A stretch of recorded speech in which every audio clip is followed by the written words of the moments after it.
Headline sponsored by Abhilashi Group of Institution. Join us to beat the crowd. Corona के कारण पिछले 8 महीनों के अंतराल के बाद कंजियान में मुख्यमंत्री ने पहली बार जनसभा को किया संबोधित। मुख्यमंत्री ने भोरंज के लिए 80.60 करोड़ रुपए की विभिन्न परियोजनाओं के किए शिलान्यास और लोकार्पण। महंगाई को लेकर बैजनाथ में कांग्रेस ने निकाली रैली। मुकेश अग्निहोत्री ने प्रदेश सरकार पर साधा निशाना। बोले, प्रदेश सरकार नेता विहीन, मुख्यमंत्री अपने हलके के लिए ही योजना करते हैं अनाउंस।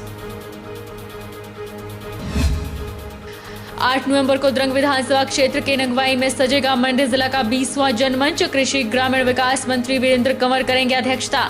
14 पंचायतों की समस्याओं का होगा समाधान। और बद्दी चक्का मार्ग में जगह जगह फैली गंदगी। 1 महीने से सड़क पर फव्वारे की तरह बह रहा है सीवरेज का पानी। आने जाने वाले लोगों को सड़क से गुजरना हुआ मुश्किल, लोग परेशान। नमस्कार, आप देख रहे हैं HP 24x7। मैं हूं जनीशा। मुख्यमंत्री जयराम ठाकुर ने आज जिला हमीरपुर की भोरंज विधानसभा क्षेत्र में 80.60 करोड़ रुपए की विकासात्मक परियोजनाओं के उद्घाटन किए और आधारशिला रखी। मुख्यमंत्री ने अनुसूचित जाति के विद्यार्थियों के लिए ITI भोरंज में 1.95 करोड़ रुपए की लागत से निर्मित भवन का लोकार्पण भी किया। कोरोना महामारी के कारण पिछले 7-8 महीनों के अंतराल के बाद कंजियान के राजकीय महाविद्यालय भोरंज के मैदान में मुख्यमंत्री ने पहली बार जनसभा को संबोधित किया। जयराम ठाकुर ने जल जीवन मिशन के तहत 45.41 करोड़ रुपए की लागत से निर्मित होने वाली लगवल्टी बमसन उठाव पेयजल योजना, 12.40 करोड़ रुपए की लागत से निर्मित होने वाली मलियान सदरियाना उठाव पेयजल योजना और 1.87 करोड़ रुपए की लागत की अमरोह उठाव पेयजल आपूर्ति योजना के सुदृढ़ीकरण और स्तरोन्नयन की आधारशिला रखी। मुख्यमंत्री ने कहा कि लगवल्टी बमसन उठाव पेयजल योजना के सुदृढ़ीकरण और स्तरोन्नयन से 144 गांवों को और इस क्षेत्र की 215 बस्तियों को बेहतर पेयजल सुविधा उपलब्ध हो सकेगी, जिससे इस क्षेत्र के लगभग 64,000 लोग लाभान्वित होंगे। उन्होंने कहा कि मलियान सदरियाना उठाव जल आपूर्ति योजना के पूरा होने से लगभग 23,000 लोग और इस क्षेत्र की 67 बस्तियों को लाभ मिलेगा। उन्होंने कहा कि भोरंज बस अड्डे के निर्माण से क्षेत्र के लोगों की लंबे समय से लंबित मांग पूरी हो सकेगी। आज मुझे इस बात की प्रसन्नता है कि आपके विधानसभा क्षेत्र भोरंज में 22 दिसंबर 2018 को जो बातें हमने की थी उसमें से 100% जो है सारी योजनाएं हमने लागू कर दी। इस विधानसभा क्षेत्र में एक समय में एक जगह पर 1 नहीं 2 नहीं 9 उद्घाटन और शिलान्यास के जो है वो शिला पट्टिका आपके सामने है। इससे एक अंदाजा लग सकता है कि आपका ये विधानसभा क्षेत्र विकास की राह पर लगातार तेज गति से इन योजनाओं का अगर हम जोड़ करें, योग करें, उद्घाटन और शिलान्यास का 80 करोड़ 60 लाख की लागत से आपके इस विधानसभा क्षेत्र में ये योजनाएं पूरी होगी। नेता प्रतिपक्ष मुकेश अग्निहोत्री ने प्रदेश सरकार पर जमकर निशाना साधा है। उनका कहना है कि प्रदेश सरकार नेता विहीन है। अग्निहोत्री ने सरकार पर आरोप लगाते हुए कहा कि पहले प्रदेश में बिजली को महंगा किया गया, अब घरेलू मीटर लगाने के लिए लोगों को लगभग 11,000 खर्चने पड़ेंगे, जबकि पहले यह मात्र 3,600 रुपए खर्च करने पड़ते थे। महंगाई के विरोध में बैजनाथ में रैली भी निकाली गई। नेता प्रतिपक्ष मुकेश अग्निहोत्री ने कहा कि कांग्रेस में लीडरशिप की कमी नहीं है। पहले YS परमार, उसके बाद राजा वीरभद्र सिंह, जो लगभग 20 साल हिमाचल के मुख्यमंत्री रहे और आज भी नॉकआउट बैट्समैन की तरह विधायक पद पर विराजमान है। कांग्रेस के पास उच्च श्रेणी का लीडरशिप है। उन्होंने कहा कि भाजपा सरकार 1,000 करोड़ का कर्जा ले रही है और जो केंद्र सरकार कर्जा दे रही है उसका भी धन्यवाद कर रही है। उन्होंने कहा कि प्रधानमंत्री 7 बार हिमाचल आ चुके हैं, लेकिन उन्होंने एक भी बार कोई राहत पैकेज देने का ऐलान नहीं किया। उन्होंने कहा कि पूरे प्रदेश में विकास को ग्रहण लग चुका है। जो भी योजना अनाउंस की जाती है वह मुख्यमंत्री अपने हलके के लिए ही अनाउंस करते हैं। किशोरी लाल का ढंग से साथ दो, हमने ये सीट फतेह करनी है। लोग आप इस हाउस में बैठे हुए हैं, मैं आपको ये बता देना चाहता हूँ, जितने आप लोग इस हाउस में बैठे हैं आप काफी हैं इस सीट को फतेह करने के लिए। जब भी कोई व्यक्ति हार आपके गले में डालता है, ये वही पब्लिक है, इसलिए हार को डालते समय संकल्प लेना पड़ता है कि ये जो पब्लिक हमारे गले में हाथ डाल रही है इसका बहुत मायने है, नहीं तो अगली दफा हार तक पहुंच जाते हैं।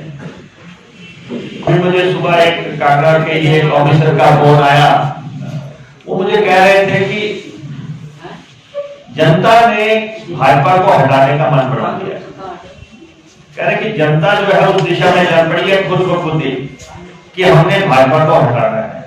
तो बिजली का मीटर लगाना है, जो घर में आप मीटर लगाते हैं, 11,000 रुपए सिक्योरिटी हो गई,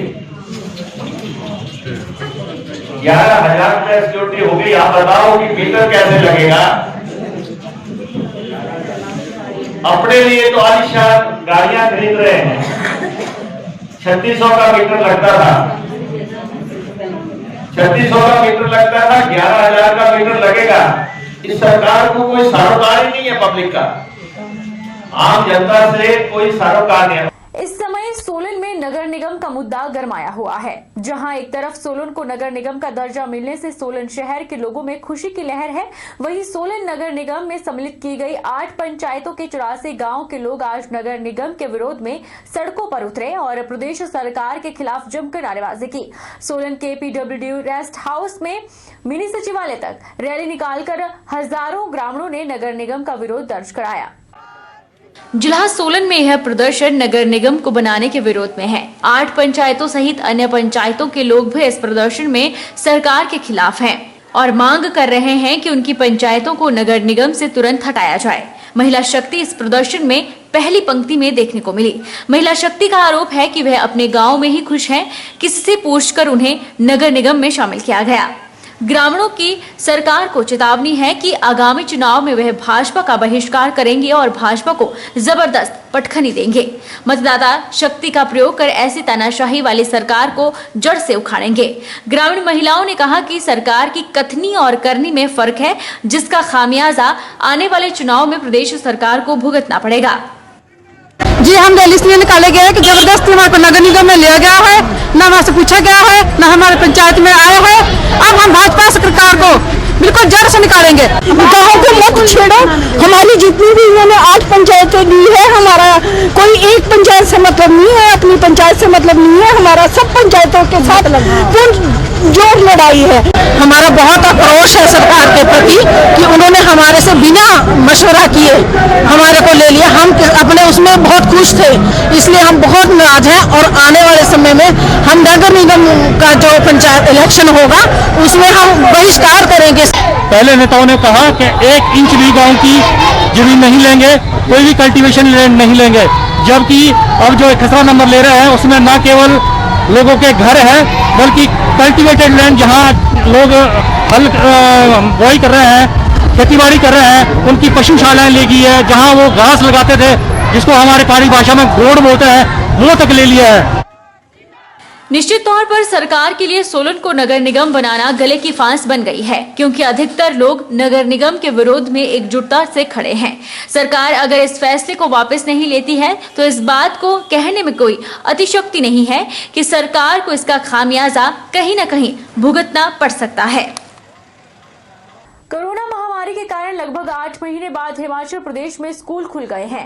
पहले चरण में सरकार ने 9वीं से लेकर 12वीं तक के स्कूल खोलने का निर्णय लिया है, लेकिन पहले दिन सोलन में छात्रों की उपस्थिति न के बराबर रही। हालांकि स्कूलों में कोरोना से बचने के व्यापक प्रबंध किए गए हैं। सोलन के बॉयज स्कूल में 739 बच्चों में से केवल 3 बच्चे ही आए। हालांकि बताया जा रहा है कि 3 ऐसे भी बच्चे स्कूल आए थे जिनके पास अभिभावकों का सहमति पत्र नहीं था, लिहाजा उनको वापस घर भेज दिया गया। वहीं डिग्री कॉलेज सोलन में 3600 छात्रों में से एक भी छात्र कॉलेज क्लास लगाने नहीं आया। अभिभावकों को कहीं ना कहीं कोरोना का डर सता रहा है, जिस वजह से वह अपने नौनिहालों को स्कूल और कॉलेज भेजने से गुरेज कर रहे हैं। डिग्री कॉलेज सोलन की प्रिंसिपल नम्रता टेक्कू ने बताया कि आज स्कूल और कॉलेज खुलने थे, लेकिन कॉलेज में एक भी छात्र नहीं आया है। उन्होंने कहा कि छात्रों को अभिभावकों की सहमति का पत्र लाना जरूरी है। उन्होंने कहा कि सरकार द्वारा कोरोना महामारी से निपटने के निर्देशों का पूरी तरह से पालन किया जा रहा है। जैसे कि सरकार के दिशा निर्देश आए थे कि आज से कॉलेजेस और स्कूल्स जो हैं वो खुल जाएंगे स्टूडेंट्स के लिए, हमारे पास क्वेरीज तो बहुत आई हैं। बच्चे जो हैं अब क्योंकि ऑनलाइन क्लासेस वो रेगुलरली हमारी चल रही हैं तो टीचर्स से पूछ तो रहे हैं, लेकिन थोड़ी सी मैं ये ज़रूर कहूँगी कि बच्चों के मन में शंका है, बच्चों के मन में भी और हमारे स्टूडेंट्स के जो पेरेंट्स हैं उनके मन में भी कि क्या अभी सेफ है बच्चों को भेजना कॉलेज में रेगुलर क्लासेस के लिए। और अभी जो है आज हमारे पास कोई स्टूडेंट्स नहीं आए हैं, कोई छात्र नहीं आए हैं। बच्चों की सुरक्षा के लिए एक तो जो सैनिटाइजेशन ऑफ कैंपस है या बाकी सैनिटाइजेशन की जो भी प्रक्रिया है वो तो हम अगस्त से ही फॉलो कर रहे हैं। गौरतलब है कि ऑनलाइन स्टडी में जो डाउट बच्चों के पढ़ाई को लेकर रहते हैं वो अच्छी तरह से हल नहीं हो पाते हैं, इसलिए स्कूलों का खुलना जरूरी था। कोरोना महामारी के बीच खुले स्कूलों में बच्चों की संख्या कम है, लेकिन उम्मीद है कि आने वाले दिनों में संख्या बढ़ेगी और देश का भविष्य कहलाए जाने वाले बच्चे अपनी पढ़ाई सुचारू रूप से कर पाएंगे। वक्त चला है छोटे से ब्रेक का, ब्रेक के उस पार फौरन लौटेंगे।